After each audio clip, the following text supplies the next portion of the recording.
Is it possible to create 50 meals that perfectly represent each one of our nation's 50 states? You gotta get them in the bin. I know.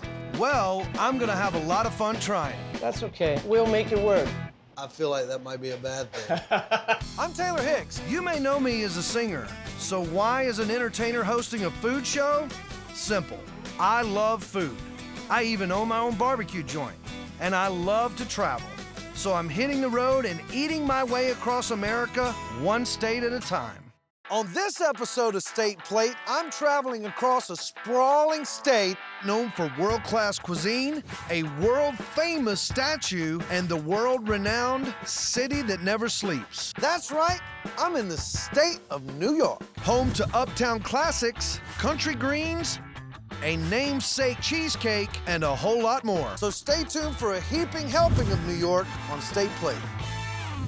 So here's the challenge. I have this empty plate with a silhouette of the state of New York that I have to fill up with foods that best represent the state. The big question is, what goes on the plate and what will be left off? Many of our country's most famous foods got their start right here in New York. Foods so popular, they're staples of most American diets. My favorite New York food has to be hamburgers. I'm a pizza guy, so I'm all about trying all the pizza in New York. Buffalo gave us these. I love buffalo wings because you can dip them in hot sauce and because they're chicken. The Big Apple is famous for cheesecake, deli, and bagels. Nowhere else has better bagels than New York. We could build an overflowing plate of delicious quality from any of these famous foods. My favorite food in New York is the pastrami Reuben. But you've already seen, tasted, and maybe even cooked them all. So instead, we're going to include a few foods from the Empire State that you may not have eaten so often. And so, we'll hit the city to take a bite out of an iconic Big Apple salad and taste a legendary sizzling steak. Upstate New York is home to locals-only Utica greens. The farmlands throughout the north are famous for potatoes, and across the entire state, the Empire State's namesake cheesecake. Few foods scream New York glitz and glamour like the Waldorf salad. Born in the heart of the city, this legendary food is part fruit, part vegetable, and 100% New York. So, We're going to the Big Apple. first stop, the Green Market in Union Square, where locals like food writer Gabriella Gershenson Thank you. snatch up farm-fresh produce in the heart of the city. Hey, Gabby, Hey, Taylor. let's talk Waldorf salad. Yeah, let's go shopping. We're at the Green Market in New York City, which you know is the place to get fresh produce. Every vendor here is from a local farm. You don't think of New York as farm country, but Brooklyn in the 19th century used to be mostly farmland. You don't have to go too far outside of the city to hit some farms, and so here the farms are coming to us. So the history of the Waldorf Yes. salad. It's an old recipe. It's from 1893. It was invented at the Waldorf Astoria Hotel in New York City, which actually just closed. So all the presidents used to stay. At its first big event, the salad was unveiled. And it was very simple, just mayonnaise, celery, apples, and lettuce. Those are the original ingredients of the Waldorf salad. And somehow it became kind of like the paragon of continental dining. Over time, chefs have added to the original ingredients. And while there's no wrong way to improvise, today, grapes are a must-add. And most folks like to top a Waldorf with walnuts. So many different variations and so much creativity. Kind of like this city. Lots of creativity, lots of ingredients. Lots of ingredients. Lots of nuts. Lots of nuts. First item on our list, the Big Apple's namesake fruit. In New York, which is an apple growing state, you have a huge variety of apples. If you wanted like a more sour flavor profile, go for Granny Smith. Or if you wanted something maybe a little bit sweeter, like a Golden Delicious. For the balance that you want in this salad, Honeycrisp is a really good choice. Can I get 3 of these? You mind? How many people are you feeding? Just you and me? Yeah. We probably don't need 3 apples, but get them anyway. Thank you very much. Thank you. One main ingredient down. Let's talk about these other ingredients. Next up to bat. Vegetables. We need vegetables. Gotta have vegetables. Yeah. Our last 2 traditional ingredients are celery and lettuce. Some standard issue romaine, like really crunchy. It's the one that you probably want to use in Waldorf because it has these nice juicy ribs. I can dig on a rib, Yeah. being from the South. The lettuce forms the base. The fruit gets chopped and mixed with mayonnaise. Put it all together toss on some nuts, and we've got ourselves a delicious and classic Waldorf salad. So let's try some of this wonderful New York goodness. It's really refreshing. It's got a lot going on. I love the crunchiness. I love the creaminess too. It's a funny salad because it's true. It has almost every texture you can think of. Like, it's a juicy salad because the grapes kind of just burst in your mouth. This is a very healthy salad before the mayonnaise. Yeah. A little mayonnaise never hurt anyone, though, right? Not at all. No. And I think that it's an important ingredient for this salad. Well, yeah, because it marries the whole thing together. Otherwise, it wouldn't really make any sense. The mayonnaise is sort of like the, you know, the diplomat that makes relationships between all these very strange ingredients. I couldn't have said it any better, actually. Thank you. We found our appetizer, an iconic New York Waldorf salad. Creamy, crunchy, born right here in the Big Apple. Coming up, We'll make it work. I feel like that might be a bad thing.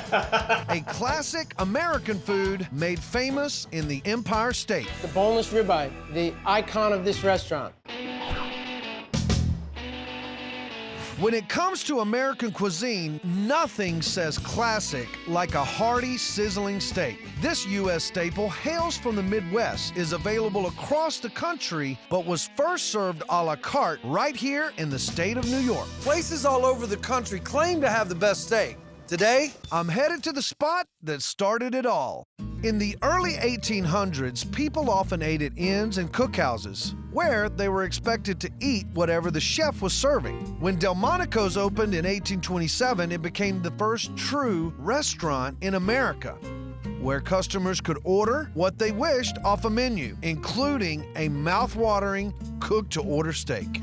The private rooms are named after literary royalty, and the hallowed booths seated famous faces from Abraham Lincoln to JFK. The main draw, the legendary Delmonico steak. Which brings me to the kitchen of executive chef Billy Oliva to get the dish on this classic entree. so tell me about this world-famous cut of meat. This is the classic Delmonico, the boneless ribeye. The Delmonico steak wasn't always a specific cut. The name is meant to literally translate to the best. Back in the 1800s, the Delmonico steak was what was the best cut available at the time. Today, it's kind of turned into the ribeye. I believe that happened because of the fat. Marble on this steak is unbelievable, and that's why it's our best seller. The ribeye is often recognized as the most tender steak cut. This is because of its position in the primary rib section of the cattle, spanning ribs 6 through 12, if you want to be exact. This area gets the least exercise, and the less the strain on the muscle, the more tender the meat.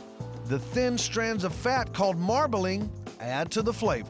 There are many ways to serve up a ribeye. That is a dry-aged, bone-in Delmonico steak. We call it the tomahawk steak. This piece of meat is this without the bones. There are 3 keys to creating the perfect steak. The first is a quality cut. The second is aging. A classic Delmonico is a wet-aged steak. So the wet age is packed in a vacuum-packed bag, and it's just left to sit in its own juices for a minimum of about 30 days. Basically marinating itself for Exactly. 30 days. The meat marinates in a refrigerator at a cool 34 degrees, just above freezing. That age helps break down the muscle fibers, helps get it tender. Key factor is the age. That's it. I think we should cut one of these bad boys up. Okay. So this is the boneless Delmonico. I'm gonna give you this, and you're just gonna trim this just a little bit, and then we're gonna cut down some steaks. The goal here is to trim the fat without cutting out all the flavor. Does it need to be a little A little bit thinner than that? That's okay. We'll make it work. I feel like that might be a bad thing. When anybody says we'll make it work, you ain't doing something right. You know what I'm saying? That's okay. See, that's okay. That's okay. Another phrase. That's all right. That's all right. It's gonna That's look all good right. when it's done. It's gonna look good when it's done. done. I cut that whole thing in half. Yeah, I think we're gonna cut this. We're gonna switch here. So we're just gonna trim a little bit of this fat off because it's Okay, been this cleaned is already. what you mean. Yeah, it Not is. cut the steak in half. Yeah, that's not good. Whoever did that was Yeah, we don't know who did that. from Jersey. Individual steaks are cut using the 2-finger rule. Oh yeah. That looks pretty good. Yeah. So here it is, the classic Delmonico. That's it, the boneless ribeye, the icon of this restaurant. Go ahead and cut one more. This one ribeye for the restaurant, we'll get about 9 steaks out of it. Nice. The steaks get seasoned with salt, Just a little bit, huh? Just a little. pepper, and one final touch. And this is called a Pierre Poivre. It's a pepper mix of about 8, 10 different types of peppercorns. I love it. That's it. If you start with a good product, you don't need to play with it too much. The third key to the perfect steak is heat. And I love that sound. That sizzle sound means it's hot. How long you been doing this? I've been doing this since I was 13. I've never done anything else. Born in New York, lived here all my life. Well, you're a pretty amazing chef to take care of all these carnivores around here. That's it, and there's plenty of them. Yeah, me included. And voila! Let's eat. That sounds good. You can really taste the marbling in this cut. The meat just melts in your mouth. Seasoned well, you did a good job on that. The pepper blend is amazing. It's a beautiful color. I get to eat these all the time. I know. I wish I did. We found our entree, a legendary wet-aged Delmonico steak, straight from the place that made this iconic food an American staple. Coming up, Too small, too green. getting to the root of a traditional New York food. Gotta go a little faster. I know. Plus, Whew, that looks kind of tough. a little-known local food, and I mean little. These seeds are the tiniest seeds I've ever seen. I'm on a mission to fill up a plate with the best foods in the Empire State. For our next contender, we're leaving the city and heading to the farmlands of central New York.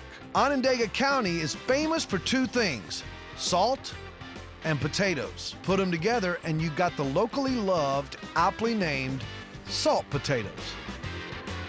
Next stop, Williams Farm, where these 2 great tastes literally come together. Wow. Welcome. Hi, Erica. Hi, Taylor. This is like a potato mine. It is. These are all potatoes? All potatoes. We grow around 14 million pounds of potatoes per year. 14 million? 14 million. 10% are salt potatoes. The potatoes thrive here thanks to the mucky, mineral-rich soil. The salt originally came from the nearby Onondaga Lake. At one time, this county produced nearly all the salt in the U.S., enough to fund the Erie Canal and seriously influence local eating habits. Around the 1800s, the salt miners would bring salt potatoes to work, uncooked. Salt potatoes at the time were considered subpar. Smaller ones. Yep, and they would bring them for lunch and they would boil them in the natural salt brine water. Today, Williams Farm makes it easy to keep the tradition alive by packaging potatoes and salt into 5-pound salt potato kits. These are our salt potatoes. Salt potatoes! Yes, the first thing we have to do is quality control. She's pretty fast at that. She's fast. Your job is to pick out anything green, anything flawed, anything large, and you have to separate them in these 3 boxes. Gotcha. It's a split-second decision. Get to work. Too big? Too big? Too small? Too green? You gotta go a little faster. Too big, too big, too big. You gotta get them in the bin. I know. I can't help it. The potatoes head to the packing plant. The salt gets bagged, then it's time to package. You have to take the salt, drop it into the paper bag, and then you have to run it through the sewing machine and it comes out on the other end. Cooking salt potatoes is a whole lot easier than packing them. Boil with the included salt and serve. My favorite part is the butter. Being from the South, I don't mind that one. You don't bit. mind? Fantastic. Let's give it a try. So this has a really earthy flavor to it. You can taste the salt. The salt actually makes a coating on the skin of the potatoes. That's why you don't want to peel them. You can tell it's really rich in minerals. It is. Light, fluffy, yet hearty. We've got our side dish, a miner's portion of delicious salt potatoes, fresh from the farmlands and salt mines of New York. Our next state plate contender is another iconic dish created from the natural resources of the region where it was born. Here in the upstate city of Utica, Shauna Candela Papal is one person well placed to tell me all about their local greens, Utica greens to be exact. What are Utica greens? Utica greens is a mixture of greens, different varieties, mostly escarole or endive, garlic, prosciutto, breadcrumbs, Romano cheese. You can then bake it with some mozzarella on it. Sounds like an Italian dish. It's a very good Italian dish. It started as a poor man's dish. You would go out into the garden or the field and you would pick different types of greens and use them. What started as a poor man's forage for food has graduated to a restaurant-worthy dish. And here at her greenhouse farm, Shauna works hard to supply local restaurants with escarole and endive, the backbone of Utica greens. We seed it in these commercial trays, and then we let them get a root system. Each cell is planted with exactly one seed. Whew, that looks kind of tough. Oh, come on, you could do this. These seeds are the tiniest seeds I've ever seen. What if 2 seeds go in? We'll be okay with that. We won't hold that against you. 9 weeks later, each cell will produce an entire head of escarole. So I'm gonna try a little bit here. I feel like a rabbit. It does have a little bitter taste. It's a little bitter, but when you cook it and you blanch it and you cook it down and you add the other flavors, you don't get that bitterness. I think that we should, Let's go. Let's go right. make some Utica greens. Let's do it. First, the escarole is blanched, then added to a sauté of garlic, prosciutto, breadcrumbs, and peppers. Don't forget the mozzarella before baking the whole dish in the oven. Ooh, look at them Utica greens. I'm gonna try to get every single ingredient in here. Look at that. Fresh oil. This has got such a great combination of flavors. I love the taste of the prosciutto and the cheese and the greens. It's a really, really wonderful, unique dish. We've got our second side dish. Alongside our salt potatoes, a heaping helping of hearty Utica greens. A double nod to the Empire State's rich and productive farmlands. Coming up, come on back. We're gonna make you a baker for a day. the dessert that is the tasty pride and joy of the Big Apple. To make it great, you gotta make it in New York. Our state plate is filling up. All we need is something sweet. In the culinary capital of the world, options for dessert are endless. Baked Alaska was born in the Big Apple. So were black and white cookies and red velvet cake. And of course, there's custard, parfaits, and the classically New York cannoli. But the New York cheesecake continues to outlast them all. I'm back in the city and heading to Eileen's, where the ovens are busy, the dessert case is full, and the cheesecake is always traditional. Taylor, you have arrived. Come on back. We're gonna make you a baker for a day. Perfect. So before we get into making cheesecake, let's talk about the history of the New York cheesecake. The history of cheesecake itself goes back to ancient Greece. The Greeks used to serve this as a token of love at weddings. When the Romans invaded Greece, they took credit for making the best cheesecake.